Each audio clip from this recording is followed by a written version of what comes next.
श्रीगणेशाय नमः। अथ श्री हनुमत् पंचचामर स्तोत्रम्। नमोस्तुते हनुमते दयावते मनोगते, सुवर्णपर्वताकृते नभस्वतः सुतायते। न चाञ्जनेयते समो जगत्त्रये महामते, पराक्रमे वचः कमे समस्तसिद्धिसङ्क्रमे। रविं ग्रशिष्णुरुत्पतन् फलेच्छया शिशुर्भवान्, रविर्गृहीतवानहो समस्तवेदशास्त्रकाम्। भवन्मनोज्ञभाषणं बभूव कर्णभूषणम्, रघुत्तमस्य मानसं भुजस्य पूर्णतोषणम्। धरात्मजापतिं भवान् विभावयन् जगत्पतिम्, जगाम रामदासतां समस्तलोकविश्रुताम्। विलङ्घ्य वारिधिं जवात् विलोक्य दीनजानकीं, दशाननस्य मानसं ददाह लङ्कया समम्। विलोक्य मातरं कृशां दशाननस्य तद्वने, भवान् भाषत प्रियं मनोहरं च संस्कृतम्। समस्तदुष्टरक्षसां विनाशकालसूचनम्, चकार रावणाग्रतः नयेन वा भयेन वा। महाबलो महाचलं शमुह्य चौषधिप्रभं, भवान् ररक्ष लक्ष्मणं भयावहे महावहे। महोपकारिणं तदा भवन्तमात्मबान्धवम्, समस्तलोकबान्धवोऽप्यमन्यत स्वयं विभुः। भवाश्च यत्र यत्र तत् शृणोति रामकीर्तनम्, करोति तत्र तत्र भो सभास्पमस्तकाञ्जलिम्। प्रदेहि मेऽञ्जनासुत त्वदीयभक्तिवैभवम्, विदेहि मे निरञ्जनं च रामदासदासताम्। अगण्यपुण्यवान् भवान् अनन्यधन्यजीवनः, विमुच्य मौक्तिकस्त्रजं ददौ धरात्मजा मुदा। भवन्तमालिलिङ्गयत् रघुत्तमः स्वयं वदन्, इदं हि मे हनुमतः प्रदेय सर्वमित्यहो। विदेहराजनन्दिनि मनोहरे वरे परे, विदेहमुक्तिदायके विधेहि मे मनोहरे। क्षणं क्षणं निरीक्षणं भवेद्यथा मयि प्रभो, तथा निवेदयस्व मद्दशां दशाननान्तके। इदं च पञ्चचामरं गृहाण दासकल्पितम्, समीरणात्मसम्भव प्रमोदमान चेतसा। रिपून् षडान्तरान् विनाशयाशु दुर्दमान्, पुनर्भवाख्यकर्दमात् विमुच्य पाहि पाहि माम्। श्रीहनुमद्देवार्पणमस्तु। नमोऽस्तु ते हनुमते दयावते मनोगते, सुवर्णपर्वताकृते नभस्वतः सुतायते। न चाञ्जनेयते समो जगत्त्रये महामते पराक्रमे वचः कमे समस्तसिद्धिसङ्क्रमे रविं ग्रशिष्णुरुत्पतन् फलेच्छया शिशुर्भवान् रविर्गृहीतवानहो समस्तवेदशास्त्रकाम् भवन्मनोज्ञभाषणं बभूव कर्णभूषणम्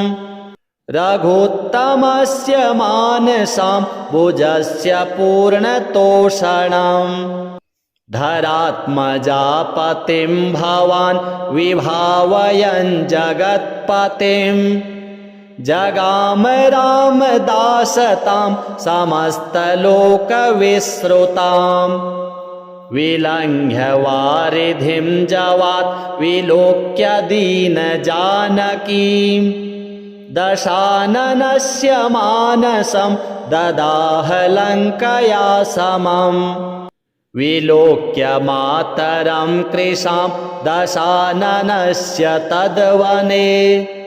भवान् भाषत प्रियं मनोहरं च संस्कृतम्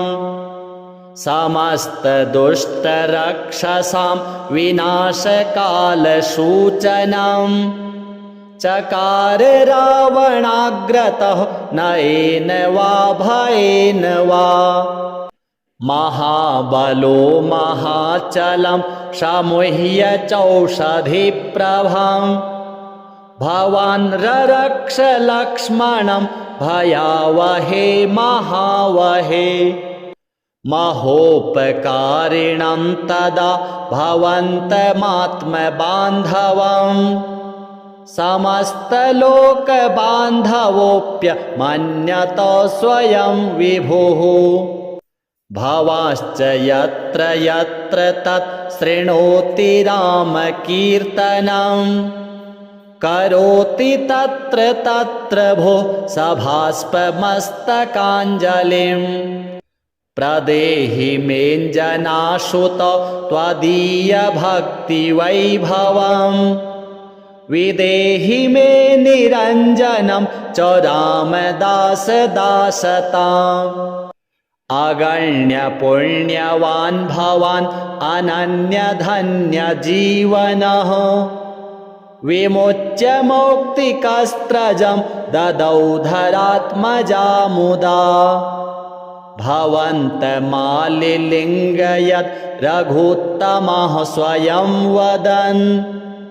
इदं हि मे हनुमतः प्रदेय सर्वमित्यहो विदेहराजनन्दिनि मनोहरे वरे परे विदेहमुक्तिदायके विधेहि मे मनोहरे क्षणं क्षणं निरीक्षणं भवेद् यथा मयि प्रभो तथा निवेदयस्व मद्दशां दशाननान्तके इदं च पञ्चचामरं गृहाण दासकल्पितं समीरणात्मसम्भव प्रमोदमानचेतसा रिपून् षडान्तरान् विनाशयाशु दुर्दमान् पुनर्भवाख्यकर्दमात् विमुच्य पाहि पाहि माम् श्रीहनुमद्देवार्पणमस्तु नमोऽस्तु ते हनुमते दयावते मनोगते सुवर्णपर्वताकृते नभस्वतः सुतायते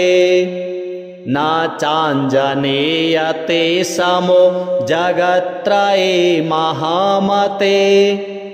पराक्रमे वचः कमे समस्तसिद्धिसङ्क्रमे रविं ग्रशिष्णुरुत्पतन् फलेच्छया शिशुर्भवान् रविर्गृहीतवानहो समस्तवेदशास्त्रकाम् भवन्मनोज्ञभाषणं बभूव कर्णभूषणम् रघुत्तमस्य मानसं भुजस्य पूर्णतोषणम् धरात्मजापतिं भवान् विभावयन् जगत्पतिम् जगाम रामदासतां समस्तलोकविश्रुताम् विलङ्घ्य वारिधिं जवात् विलोक्य दीनजानकीं दशाननस्य मानसं ददाह लङ्कया समम् विलोक्य मातरं कृशां दशाननस्य तद्वने भवान् भाषत प्रियं मनोहरं च संस्कृतम् समस्तदुष्टरक्षसां विनाशकालसूचनं चकार रावणाग्रतः नयेन वा भयेन वा महाबलो महाचलं शमुह्य चौषधिप्रभं भवान् ररक्ष लक्ष्मणं भयावहे महावहे महोपकारिणं तदा भवन्तमात्मबान्धवम् समस्तलोकबान्धवोऽप्यमन्यत स्वयं विभुः भवाश्च यत्र यत्र तत् शृणोति रामकीर्तनं करोति तत्र तत्र भो सभास्पमस्तकाञ्जलिं प्रदेहि मेञ्जनाशुत त्वदीयभक्तिवैभवम् विदेहि मे निरञ्जनं च रामदासदासताम् अगण्यपुण्यवान् भवान् अनन्यधन्यजीवनः विमुच्य मौक्तिकस्त्रजं ददौ धरात्मजा मुदा भवन्तमालिलिङ्गयत् रघुत्तमः स्वयं वदन् इदं हि मे हनुमतः प्रदेय सर्वमित्यहो विदेहराजनन्दिनि मनोहरे वरे परे विदेहमुक्तिदायके विधेहि मे मनोहरे क्षणं क्षणं निरीक्षणं भवेद्यथा मयि प्रभो तथा निवेदयस्व मद्दशां दशाननान्तके इदं च पञ्चचामरं गृहाण दासकल्पितम् समीरणात्मसम्भव प्रमोदमानचेतसा रिपून् षडान्तरान् विनाशयाशु दुर्दमान् पुनर्भवाख्यकर्दमात् विमुच्य पाहि पाहि माम् श्रीहनुमद्देवार्पणमस्तु नमोऽस्तु ते हनुमते दयावते मनोगते सुवर्णपर्वताकृते नभस्वतः सुतायते न चाञ्जनेयते समो जगत्त्रये महामते पराक्रमे वचः कमे समस्तसिद्धिसङ्क्रमे रविं ग्रशिष्णुरुत्पतन् फलेच्छया शिशुर्भवान् रविर्गृहीतवानहो समस्तवेदशास्त्रकाम् भवन्मनोज्ञभाषणं बभूव कर्णभूषणम् रघुत्तमस्य मानसं भुजस्य पूर्णतोषणम् धरात्मजापतिं भवान् विभावयन् जगत्पतिम् जगाम रामदासतां समस्तलोकविश्रुताम् विलङ्घ्य वारिधिं जवात् विलोक्य दीनजानकीं दशाननस्य मानसं ददाह लङ्कया समम् विलोक्य मातरं कृशां दशाननस्य तद्वने भवान् भाषत प्रियं मनोहरं च संस्कृतम् समस्तदुष्टरक्षसां विनाशकालसूचनम् चकार रावणाग्रतः नयेन वा भयेन वा महाबलो महाचलं शमुह्य चौषधिप्रभं भवान् ररक्ष लक्ष्मणं भयावहे महावहे महोपकारिणं तदा भवन्तमात्मबान्धवम् समस्तलोकबान्धवोऽप्यमन्यत स्वयं विभुः भवाश्च यत्र यत्र तत् शृणोति रामकीर्तनं करोति तत्र तत्र भो सभास्पमस्तकाञ्जलिम्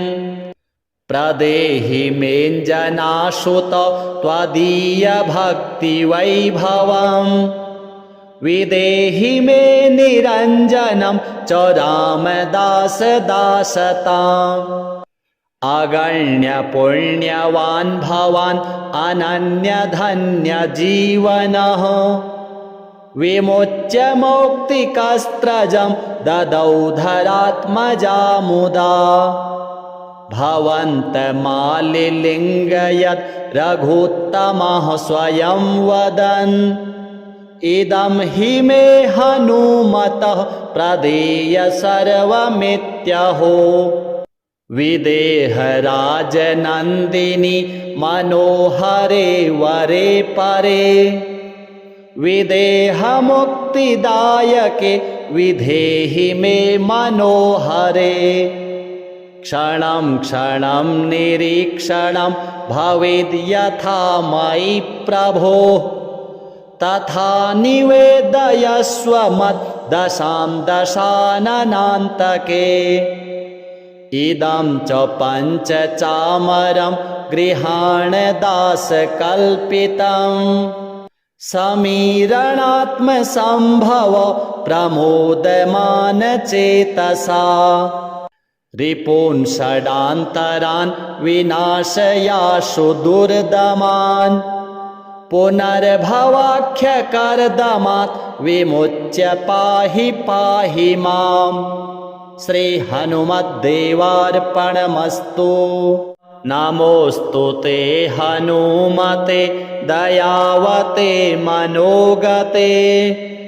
सुवर्णपर्वताकृते नभस्वतः सुतायते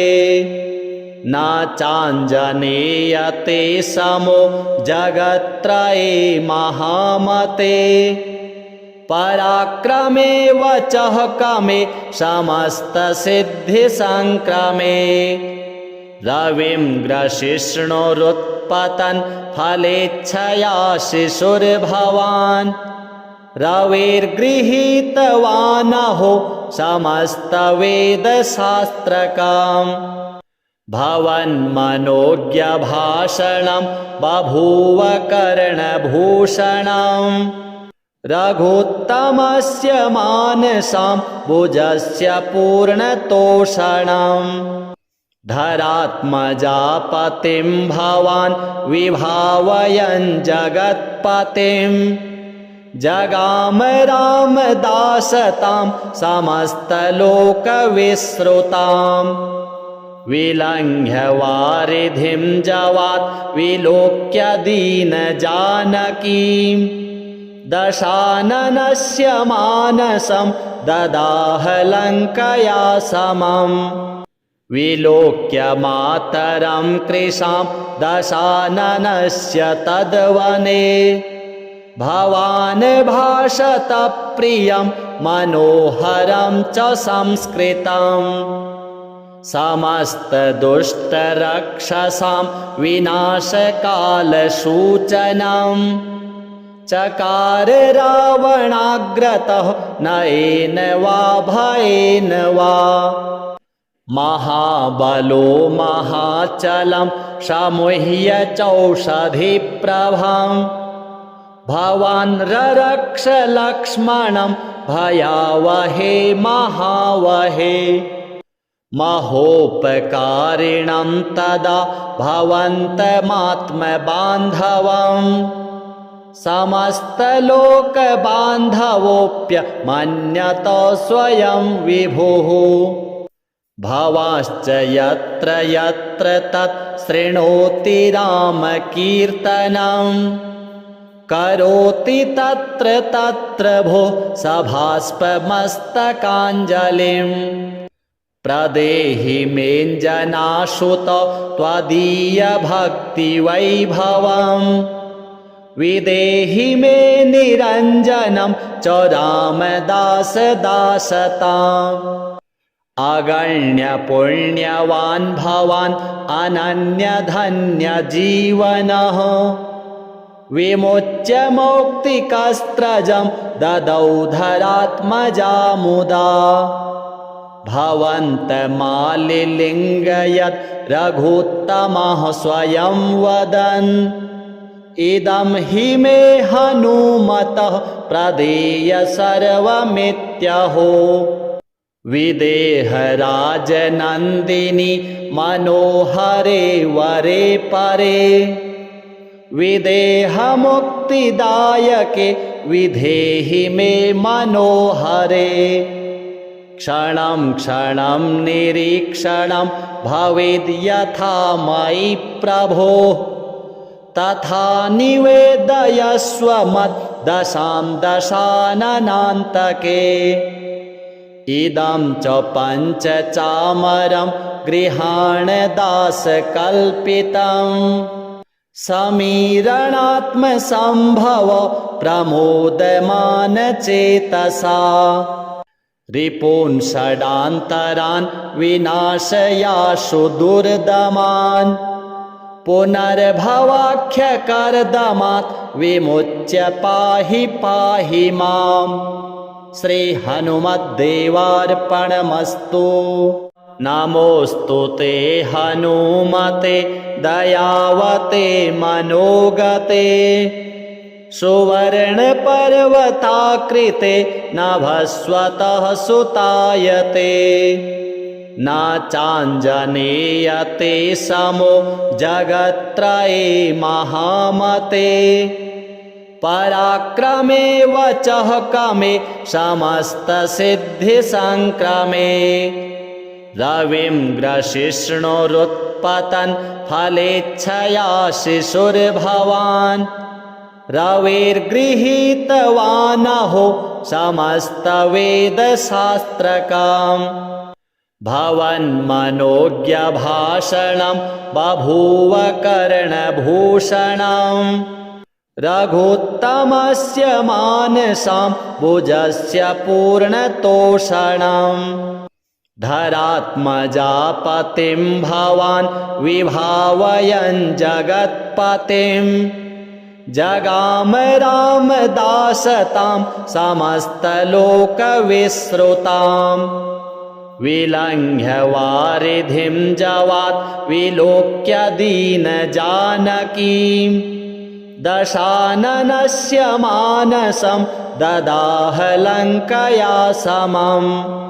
विलोक्य मातरं कृशां दशाननस्य तद्वने भवान् भाषत प्रियं मनोहरं च संस्कृतम् समस्तदुष्टरक्षसां विनाशकालसूचनम् चकार रावणाग्रतः नयेन वा भयेन वा महाबलो महाचलं शमुह्य चौषधिप्रभं भवान् ररक्ष लक्ष्मणं भयावहे महावहे महोपकारिणं तदा भवन्तमात्मबान्धवम् समस्तलोकबान्धवोऽप्यमन्यत स्वयं विभुः भवाश्च यत्र यत्र तत् शृणोति रामकीर्तनं करोति तत्र तत्र भो सभास्पमस्तकाञ्जलिं प्रदेहि मेऽञ्जनाशुत त्वदीयभक्तिवैभवम् विदेहि मे निरञ्जनं च रामदासदासताम् अगण्यपुण्यवान् भवान् अनन्यधन्यजीवनः विमुच्य मौक्तिकस्त्रजं ददौ धरात्मजा मुदा भवन्तमालिलिङ्गयत् रघुत्तमः स्वयं वदन् इदं हि मे हनुमतः प्रदेय सर्वमित्यहो विदेहराजनन्दिनि मनोहरे वरे परे विदेहमुक्तिदायके विधेहि मे मनोहरे क्षणं क्षणं निरीक्षणं भवेद्यथा मयि प्रभो तथा निवेदयस्व मद्दशां दशाननान्तके इदं च पञ्चचामरं गृहाण दासकल्पितं समीरणात्मसम्भव प्रमोदमानचेतसा रिपून् षडान्तरान् विनाशयाशु दुर्दमान् पुनर्भवाख्यकर्दमात् विमुच्य पाहि पाहि माम् श्रीहनुमद्देवार्पणमस्तु नमोऽस्तु ते हनुमते दयावते मनोगते सुवर्णपर्वताकृते नभस्वतः सुतायते न चाञ्जनेयते समो जगत्त्रये महामते पराक्रमे वचः कमे समस्तसिद्धिसङ्क्रमे रविं ग्रशिष्णुरुत्पतन् फलेच्छया शिशुर्भवान् रविर्गृहीतवानहो समस्तवेदशास्त्रकाम् भवन्मनोज्ञभाषणं बभूव कर्णभूषणम् रघुत्तमस्य मानसां भुजस्य पूर्णतोषणम् धरात्मजापतिं भवान् विभावयन् जगत्पतिं जगाम रामदासतां समस्तलोकविश्रुताम् विलङ्घ्य वारिधिं जवात् विलोक्य दीनजानकीम् दशाननस्य मानसं ददाह लङ्कया समम् विलोक्य मातरं कृशां दशाननस्य तद्वने भवान् भाषत प्रियं मनोहरं च संस्कृतम् समस्तदुष्टरक्षसां विनाशकालसूचनम् चकार रावणाग्रतः नयेन वा भयेन वा महाबलो महाचलं शमुह्य चौषधिप्रभं भवान् ररक्ष लक्ष्मणं भयावहे महावहे महोपकारिणं तदा भवन्तमात्मबान्धवम् समस्तलोकबान्धवोऽप्यमन्यत स्वयं विभुः भवाश्च यत्र यत्र तत् शृणोति रामकीर्तनं करोति तत्र तत्र भो सभास्पमस्तकाञ्जलिम् प्रदेहि मेऽञ्जनाश्रुत त्वदीयभक्तिवैभवम् विदेहि मे निरञ्जनं च रामदासदासताम् अगण्यपुण्यवान् भवान् अनन्यधन्यजीवनः विमुच्य मौक्तिकस्त्रजं ददौ धरात्मजा मुदा भवन्तमालिलिङ्गयत् रघुत्तमः स्वयं वदन् इदं हि मे हनुमतः प्रदेय सर्वमित्यहो विदेहराजनन्दिनि मनोहरे वरे परे विदेहमुक्तिदायके विधेहि मे मनोहरे क्षणं क्षणं निरीक्षणं भवेद्यथा मयि प्रभो तथा निवेदयस्व मद्दशां दशाननान्तके इदं च पञ्चचामरं गृहाणदासकल्पितम् समीरणात्मसम्भव प्रमोदमानचेतसा रिपून् षडान्तरान् विनाशयाशु दुर्दमान् पुनर्भवाख्यकर्दमात् विमुच्य पाहि पाहि माम् श्रीहनुमद्देवार्पणमस्तु नमोऽस्तु ते हनुमते दयावते मनोगते सुवर्णपर्वताकृते नभस्वतः सुतायते न चाञ्जनेयते समो जगत्त्रये महामते पराक्रमे वचः कमे समस्तसिद्धिसङ्क्रमे रविं ग्रशिष्णुरुत्पतन् फलेच्छया शिशुर्भवान् रविर्गृहीतवानहो समस्तवेदशास्त्रकाम् भवन्मनोज्ञभाषणं बभूव कर्णभूषणम् रघुत्तमस्य मानसां भुजस्य पूर्णतोषणम् धरात्मजापतिं भवान् विभावयन् जगत्पतिं जगाम रामदासतां समस्तलोकविश्रुताम् विलङ्घ्य वारिधिं जवात् विलोक्य दीनजानकीम्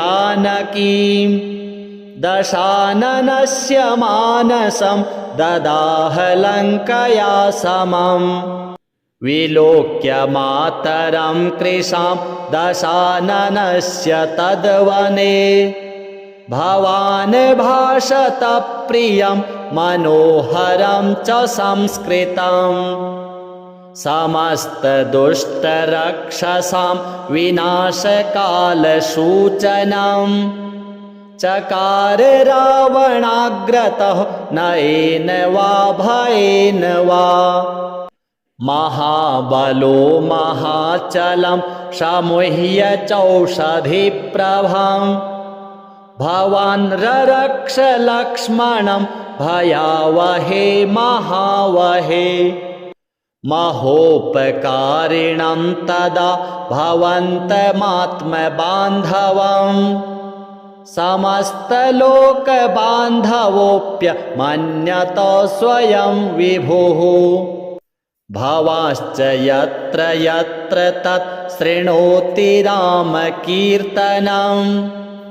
करोति तत्र तत्र भो सभास्पमस्तकाञ्जलिं प्रदेहि मेऽञ्जनाश्रुत त्वदीयभक्तिवैभवम्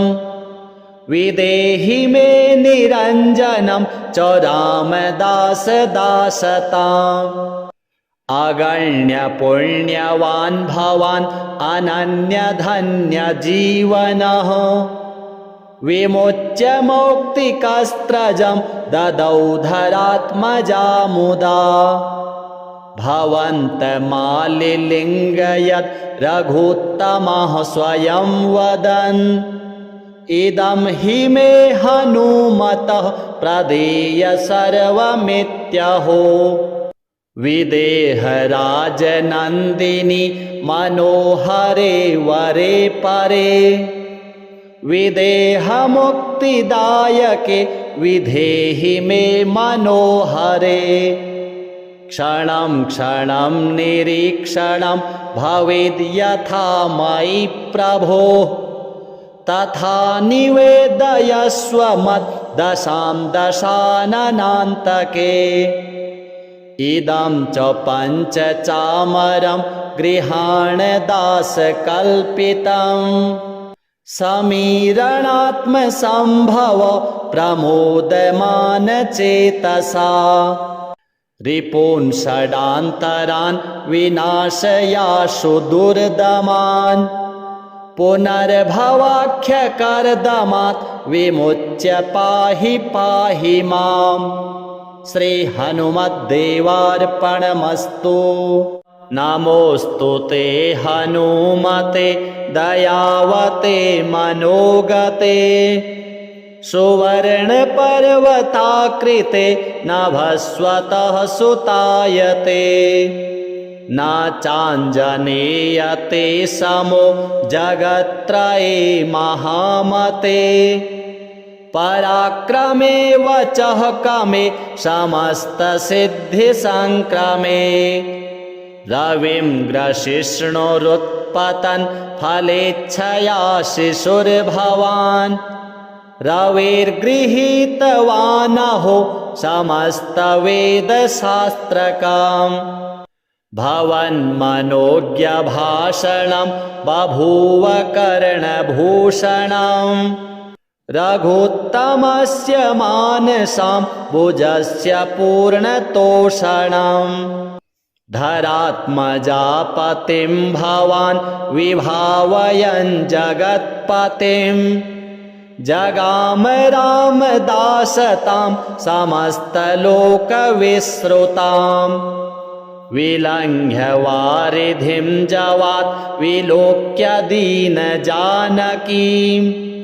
दशाननस्य मानसं ददाह लङ्कया समम् विलोक्य मातरं कृशां दशाननस्य तद्वने भवान् भाषत प्रियं मनोहरं च संस्कृतम् समस्तदुष्टरक्षसां विनाशकालसूचनं चकार रावणाग्रतः नयेन वा भयेन वा महाबलो महाचलं शमुह्य चौषधिप्रभम् भवान् ररक्ष लक्ष्मणं भयावहे महावहे महोपकारिणं तदा भवन्तमात्मबान्धवम् समस्तलोकबान्धवोऽप्यमन्यत स्वयं विभुः भवाश्च यत्र यत्र तत् शृणोति रामकीर्तनम् करोति तत्र तत्र भो सभास्पमस्तकाञ्जलिम् प्रदेहि मेञ्जनाशुत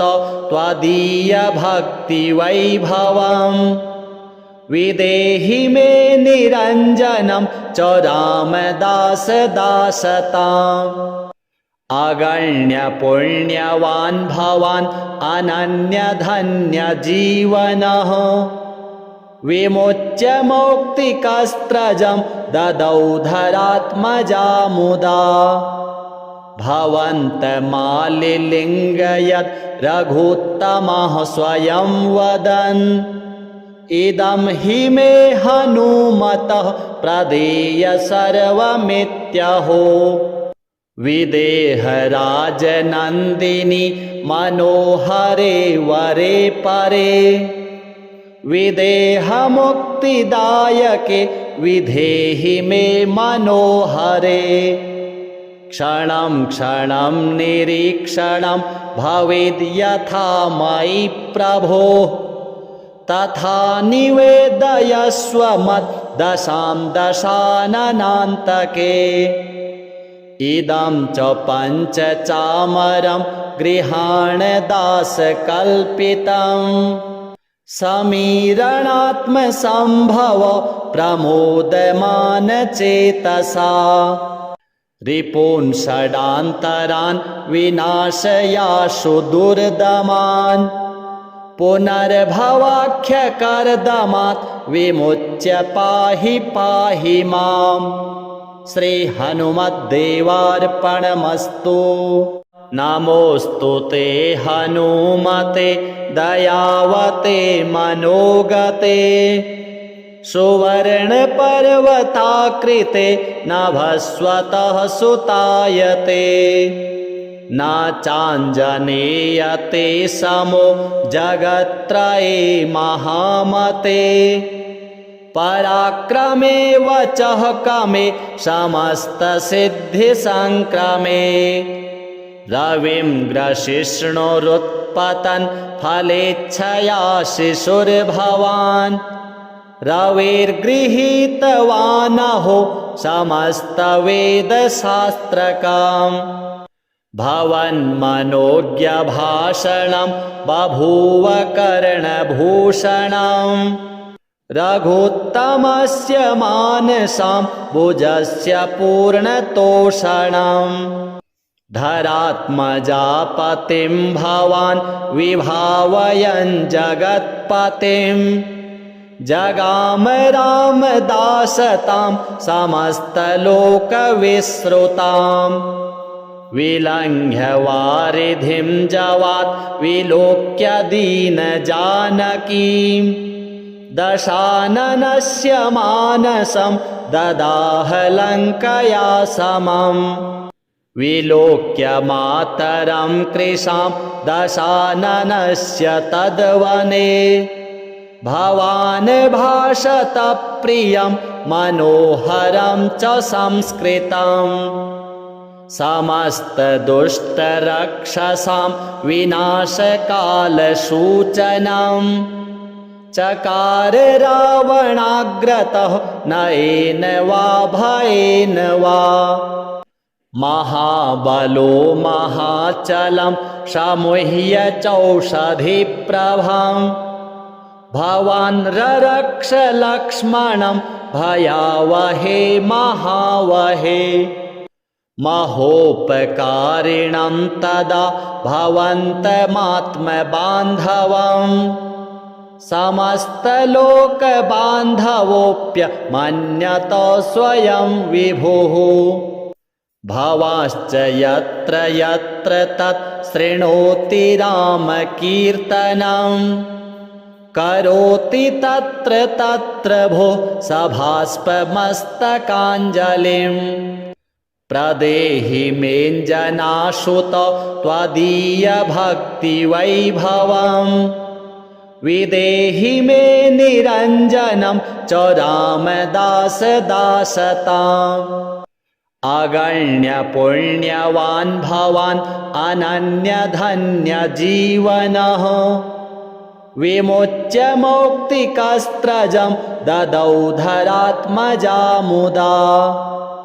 भवन्तमालिलिङ्गयत् रघुत्तमः स्वयं वदन् इदं हि मे हनुमतः प्रदेय सर्वमित्यहो विदेहराजनन्दिनि मनोहरे वरे परे विदेहमुक्तिदायके विधेहि मे मनोहरे क्षणं क्षणं निरीक्षणं भवेद् यथा मयि प्रभो तथा निवेदयस्व मद्दशां दशाननान्तके इदं च पञ्चचामरं गृहाण दासकल्पितं समीरणात्मसम्भव प्रमोदमान चेतसा रिपून् षडान्तरान् विनाशयाशु दुर्दमान् पुनर्भवाख्यकर्दमात् विमुच्य पाहि पाहि माम्। श्रीहनुमद्देवार्पणमस्तु। नमोऽस्तु ते हनुमते दयावते मनोगते सुवर्णपर्वताकृते नभस्वतः सुतायते न चाञ्जनेयते समो जगत्त्रये महामते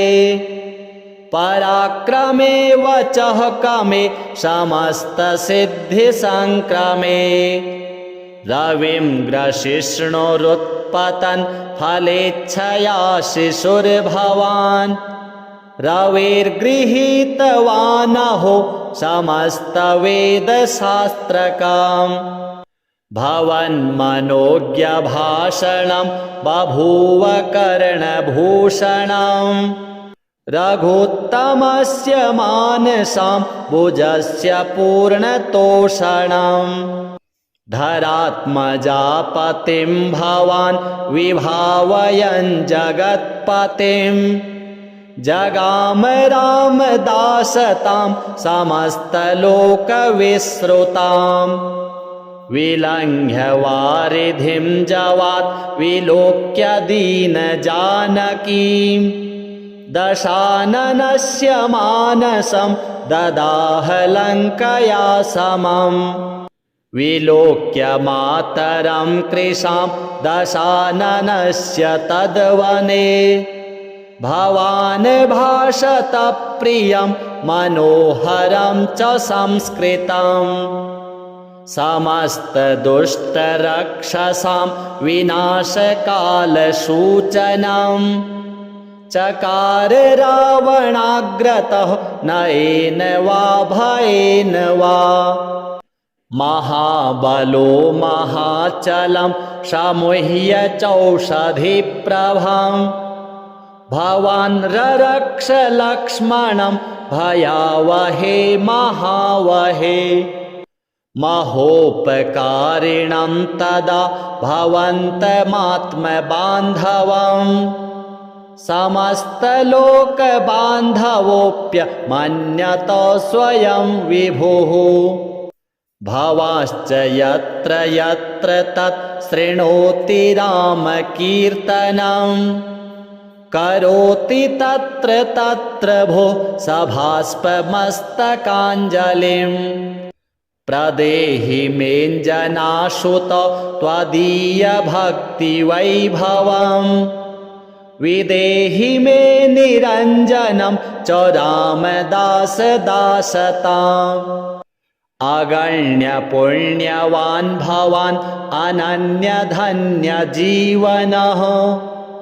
विमुच्य मौक्तिकस्त्रजं ददौ धरात्मजा मुदा भवन्तमालिलिङ्गयत् रघुत्तमः स्वयं वदन् इदं हि मे हनुमतः प्रदेय सर्वमित्यहो विदेहराजनन्दिनि मनोहरे वरे परे विदेहमुक्तिदायके विधेहि मे मनोहरे क्षणं क्षणं निरीक्षणं भवेद् यथा मयि प्रभो तथा निवेदयस्व मद्दशां दशाननान्तके इदं च पञ्चचामरं गृहाण दासकल्पितम् समीरणात्मसम्भव प्रमोदमानचेतसा रिपून् षडान्तरान् विनाशयाशु दुर्दमान् पुनर्भवाख्यकर्दमात् विमुच्य पाहि पाहि माम्। श्रीहनुमद्देवार्पणमस्तु।